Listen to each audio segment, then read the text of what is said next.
हरे कृष्णा। आज हम फिर आपके साथ हैं। बात एक ऐसे विषय पर करेंगे चर्चा जिससे हम सब पीड़ित हैं। हम कलयुगी प्राणी हैं, हम सब पीड़ित हैं इससे। कैसे? मैं पीड़ित शब्द क्यों बोल रहा हूँ? पीड़ित इसलिए कि इससे हम दूर ही नहीं हो पाते, सताए जा रहे हैं जैसे इसके द्वारा। ये सारी क्रियाकलाप जितनी भी चल रही हैं, हमारे जीवन की भागदौड़ और संसार में जितनी भी भागदौड़ दिखाई दे रही है, सब उसी के पीछे एक ही कारण है। आप सब विचार आ रहा होगा कि आप ये बोलेंगे क्या कारण है, ये सब क्यों चल रहा है? अगर ये बात मैं सबके सामने रखूं जैसे मैं कह रहा हूं, तो पता है क्या जवाब देंगे लोग? अरे ये सब तो जरूरी है, ये करना जरूरी है, वो करना जरूरी है, ये करना, अनेकों अनेकों कारण गिना देंगे कि इसलिए ये सब हो रहा है। नहीं, इसके पीछे एकमात्र शब्द है भोग की लालसा। लालसा, हमें चाह जो बनी है लालसा, और ऐसी चाह जिसके बिना हम, जैसे कि देखा कि कोई चीज़ दिखती है, जैसे डॉग होते हैं, डॉग्स, कुत्ते जो होते हैं, उनको कुछ इस तरह की चीज़ दिखाई दे जो उनको बहुत पसंद है, तो एक कहावत है ना कि जीभ से लार टपकने लगना, लार टपकना। तो बात लार टपकने की है। लालसा में लार टपकना, बिना सोचे समझे, बिना विचार किए हम उस चीज के पीछे पड़ जाते हैं कि इसको कैसे प्राप्त कर लें और इसको कैसे भोग लें, इस्तेमाल कर लें, अपने काम में इस्तेमाल करें, अपने जीवन में इस्तेमाल करें। तो तात्पर्य है कि हमारा जो विषय है वो है भोग की लालसा। तो आज मनुष्य इस कलयुग में इतना भोग के पीछे पड़ा है कि सारे अपराध तक करने में वो झिझक नहीं करता। अपराध, मान्यताओं को तोड़ने में झिझक नहीं करता, रिश्तों को बिखेरने में झिझक नहीं करता। वो है भोग की लालसा। तो मनुष्य इस तरह से भोग की लालसा में लिप्त है कि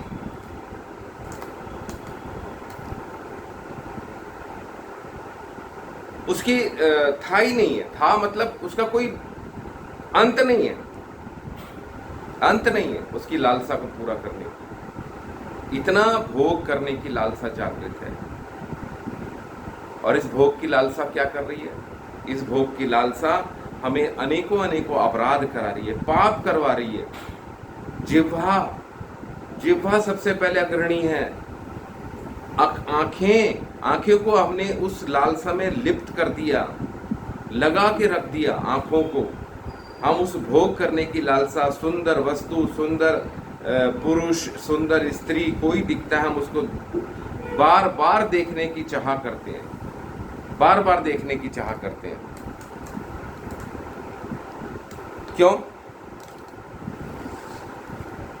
क्यों ऐसा? इसलिए कहा गया कि भोग की लालसा। हम भोग की लालसा के पीछे पड़े, निरंतर हर कार्य हमारा भोग करने के पीछे पड़ा है। हम स्कूल पढ़ाई कर रहे हैं, कॉलेज पढ़ाई कर रहे हैं, नौकरी कर रहे हैं, ये जितने भी काम धंधे चल रहे हैं, सब इसके पीछे एकमात्र है कि हम ज़्यादा से ज़्यादा भोग के साधनों में लिप्त रहें, भोग कर सकें।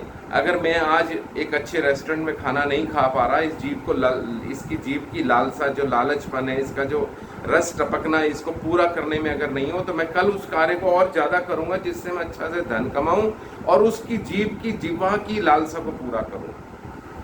अच्छे व्यंजन खा के, अच्छे भोजन करके मैं उसको पूरा करूँ, ये तात्पर्य है। तो कहने का मतलब ये कि हमारी ये लालसा, अच्छे किसी के साथ भी, अकेले भी कभी किसी मॉल, शोरूम के पास से निकल गए तो देखा वहाँ बड़े सुंदर सुंदर वस्त्र हैं। उस वस्त्र को प्राप्त करने के लिए हम फिर से चाह करते हैं। क्या चाह करते हैं? कि हम अच्छे और पैसा कमाएं, ऐसी वाली ड्रेस पहने, हम उस शादी में ये ड्रेस पहनेंगे, उस फंक्शन में ये ड्रेस पहनेंगे। ये लालसाएं। अरे अभी जरूरत मेरे पास एक फ्रिज की थी, सिंगल डोर की, अभी मेरे को डबल डोर का फ्रिज चाहिए और ज़्यादा लीटर वाला चाहिए। अभी मेरा एक छोटा सा बेड था, उस पर मैं सोता था, अभी मेरे को लालसा जागृत है ना, मैं और मुझे अच्छा बेड चाहिए, अच्छा रूम चाहिए, अच्छा घर चाहिए, अच्छा अच्छा अच्छा अच्छा और बड़ा बड़ा बड़ा बड़ा बड़ा। मेट्रो और बसेस मेरे को संतुष्ट नहीं करती, प्राइवेट टैक्सीज मुझे संतुष्ट करती। मन करता है मेरी अपनी अपनी कार होनी चाहिए, अपनी कार। अपनी कार होने के कारण देख रहे हो असुविधाएं, असुविधा। आज तेल का जो रेट चला गया है, तेल इतने हाई फाई में चला गया, पेट्रोल डीजल, क्या है इसके पीछे? इसके पीछे हमारी लालसा, जो हमारी डिमांड हो गई है वो इतनी हो गई है कि वस्तु कम है और उसके प्राइस ज़्यादा। तो जितना भी ये जिसको हम आर्थिक उत्थान कहते हैं, आर्थिक उत्थान, इकोनॉमी प्रोग्रेस, इसके पीछे क्या है? हमारी भोग करने की लालसा। एक बालक, एक माता पिता अपने बालक को स्कूल भेजते हैं ना, उसके पीछे छोटी सी लालसा होती है कि बेटा पढ़ लिख जाएगा तो अच्छा कहीं जॉब लगेगी, अच्छा कोई व्यापार करेगा, ताकि हमारी ये जो अभी वर्तमान में जो परेशानियां हैं या उसके जीवन में आने वाली परेशानियां वो दूर हो जाएंगी। परेशानी दूर नहीं होगी, उसकी जो लालसा है ना वो पूरी कर लेगा। वो जो भोग करने की चाह है ना उसकी, वो भोग को पूरा कर लेगा। अच्छे ड्रेसेस पहनेगा, अच्छा खान पान करेगा, अच्छा रहेगा, अच्छा पहनेगा, अच्छी गाड़ियों में घूमेगा। ये चीज अभी माता पिता एक कमरे में लेके बच्चों को रहते हैं, लेकिन वो पढ़ लिख जाएंगे तो 4 कमरे के घर में रहेंगे। भोग की लालसा बढ़ेगी, है कि नहीं? तो ये भोग की लालसा है। ये जितनी भी आर्थिक उन्नति जिसको हम कहते हैं, इसके पीछे एक ही कारण है कि हमारी भोग की लालसा। वास्तव में दोस्तों, मनुष्य जीवन इसलिए नहीं मिला था। कर्मों का भोग करने के लिए तो मनुष्य के अतिरिक्त और सारे शरीर बने हुए हैं।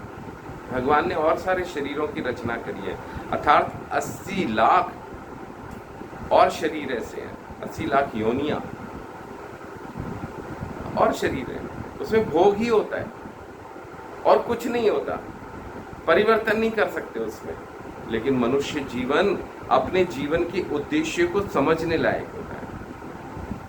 मनुष्य अपने इस शरीर के अंदर अपने टारगेट को पहचान सकता है, उद्देश्य, वास्तविक उद्देश्य। इसके अंदर जो आत्मा है ना हमारे अंदर, उसकी उन्नति के बारे में सोच सकता है। इसकी उन्नति किसी और शरीर में रहकर नहीं हो सकती। किसी और पशु पक्षी वनस्पति, कितने भी प्रकार के जीव हैं, कितने जीव रेंग रहे हैं, कितने पानी के भीतर रहते हैं, कितने जमीन के भीतर रहते हैं। आप जमीन खोदिए, कितने जीव निकल आएंगे, कितने कीड़े मकोड़े निकल के बाहर आएंगे, कितने प्राणी हैं। लेकिन कोई अपनी उन्नति की बात नहीं करता, आत्मा की उन्नति नहीं कर सकता। शास्त्र है ना दोस्तों, वो मनुष्यों के लिए बने हैं। और जो सनातन धर्म का व्यक्ति इन शास्त्रों से मुख मोड़ के जी रहा है, वो वास्तव में सनातनी ही नहीं है। वो उसके भाव को मैं क्या व्याख्या करूं, जो शास्त्रों से विमुख होकर जीना चाहता है। वो भोग केवल वो शरीर से दिखता है मनुष्य, वास्तव में उसके अंदर जो चिंतन है, उसकी सोच है, उसकी मन बुद्धि है, वो बिल्कुल एक पशु के समान है। क्योंकि शास्त्रों का खंडन करता है, संतों का संग नहीं करता, शास्त्रों को सुनता नहीं। इसलिए हमारी भोग की लालसा समाप्त नहीं होती। मनुष्य जीवन भोग करने के लिए नहीं है, मनुष्य जीवन अपनी आत्मा को उन्नत करने के लिए है।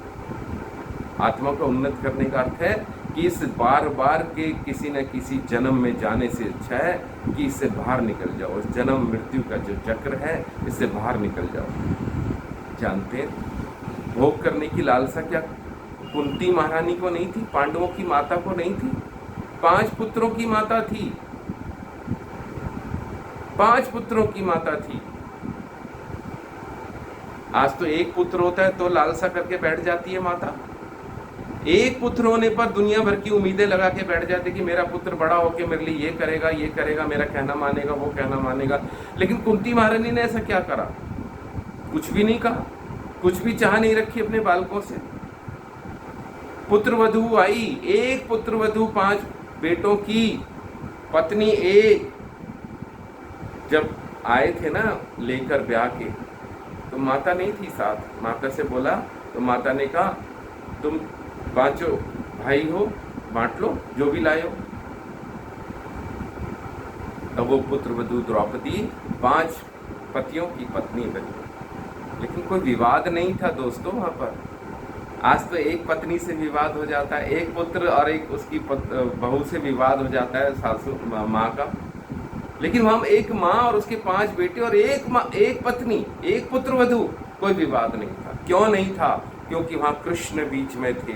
उन सब की हर चीज की, हर क्रिया के अंदर कृष्ण थे, इसलिए विवाद नहीं था। यहाँ पे क्लियर होता है जहाँ कृष्ण होते हैं वह विवाद नहीं हुआ करते। और हम कृष्ण से दूर भागकर जीना चाहते हैं, इसलिए विवादों में फंसते हैं, पीड़ा में फंस जाते हैं, दुखों में फंस जाते हैं, क्लेश में फंस जाते हैं, क्योंकि कृष्ण से जुदा होते हैं। जानते हैं भगवान कृष्ण ने भगवान कृष्ण की कुंती महारानी क्या रिश्ते में लगती थी उस लीला के अंदर? द्वापर में बुआ लगती थी। युद्ध समाप्त होने के बाद जब कुंती महारानी को मिलने गए तो उन्होंने कहा, भागवत के अंदर चर्चा है कि बुआ आप तो जानती थी मैं कौन हूं, फिर आपने कभी मुझसे कुछ उम्मीद नहीं रखी। तो कुंती महारानी ने क्या कहा था पता है? कि कृष्ण, मैं इतना जानती थी कि मेरे पर जब भी विपत्ति पड़ी, मेरे पुत्रों पर जब भी विपत्ति पड़ी, तुम साथ खड़े थे, तो मुझे मांगने की आवश्यकता ही क्या थी? देखिए कितना सारा तथ्य बाहर आ रहा है कि जब भगवान साथ होते हैं तो कुछ मांगने की लालसा नहीं की जाती। तो भगवान कुंती महारानी ने कहा कि अगर देना ही है मुझे, कृष्ण देना ही चाहते हो, इस दुनिया के संसार के सारे कष्ट मेरी झोली में डाल दो, ताकि तू मेरे साथ तो रहेगा। देखिए भगवान को संग की चाह होनी चाहिए, भले ही कितनी भी पीड़ा दुख आए, लेकिन आज का मनुष्य दुखी इसलिए कि कृष्ण को नहीं चाहता, भगवान को साथ नहीं चाहता, दुनिया को चाहता है, दुनिया की वस्तुओं को चाहता है, दुनिया के पदार्थों को चाहता है, उनको भोग को चाहता है। और त्याग की बात, त्याग क्या भरत जी ने नहीं किया? रामायण की लीला, भगवान राम की लीला में देखिए भरत जी ने क्या नहीं त्याग किया। सिंहासन मिल रहा था, अवध का पूरा राज्य मिल रहा था, राजा बनने जा रहे थे, लेकिन त्याग दिया। किसके लिए त्याग दिया? भगवान के लिए त्याग दिया। विभीषण क्या कुछ छोड़कर नहीं आ गए रावण के पास से? क्या सुविधा थी उनको? क्या सुविधा थी? लेकिन बोला कि नहीं, ऐसी जगह रहना ही नहीं है जहां का राजा अपराध करता हो, अपराधी भाव लिए हो, स्त्री का सम्मान जहां नहीं होता, तो इसलिए भगवान राम के पास चले गए। जटायु ने क्या किया? एक पक्षी होने पर भी उन्होंने सीता देवी को, देवी सीता को की रक्षा के लिए युद्ध किया रावण से, और अपना नुकसान मतलब मृत्यु को प्राप्त हुए। तो ये त्याग की भावना हमें कब आएगी? कौन से जन्म की इंतजार कर रहे हैं हम माता की लालसा पूरी कर रहे हैं, पिता की लालसा पूरी कर रहे हैं, समाज की लालसा पूरी कर रहे हैं, देश की लालसा पूरी कर रहे हैं, और हम अपनी आत्मा का क्या होगा? उस आत्मा के बारे में सोचा है क्या? तो मित्रों, इसी पर चर्चा हम और करेंगे, लालसा के ऊपर, भोग करने की लालसा। दूसरे वीडियो में आएंगे, भोग करने की लालसा पे और थोड़ा विस्तार से चलेंगे। तो आप YouTube पे जुड़िए, सब्सक्राइब कीजिए चैनल को। आपको बहुत सारी, हमारा तात्पर्य है कि शास्त्रों की को सरल भाषा में आप तक पहुंचाया जाए, और हम अपनी वर्तमान की उलझनों से बाहर निकले उनको समझकर, क्योंकि शास्त्र हमारी उलझनों से दूर निकालने के लिए है। शास्त्र श्रवण करने से हमारी अपनी वर्तमान परिस्थिति से हम बाहर निकल आते हैं, उलझनों से बाहर निकल आते हैं, परेशानियों से बाहर निकल, मानसिक चिंतन, जो बेकार का चिंतन है ना, जिसकी वजह से हमारे अंदर क्लेश पैदा हो रहा है, उससे बाहर निकल आते हैं। तो हम अगले वीडियो मिलेंगे, इसी टॉपिक को आगे बढ़ाएंगे, भोग करने की लालसा। तो ये लालसा ही है हमारे दुख का कारण, ये लालसा ही है जिसको हम दूसरे शब्दों में बोलते हैं कि आर्थिक उन्नति। ये कोई आर्थिक उन्नति नहीं है, हमें पीड़ा पहुंचा रही है। हरे कृष्ण, श्री राधे।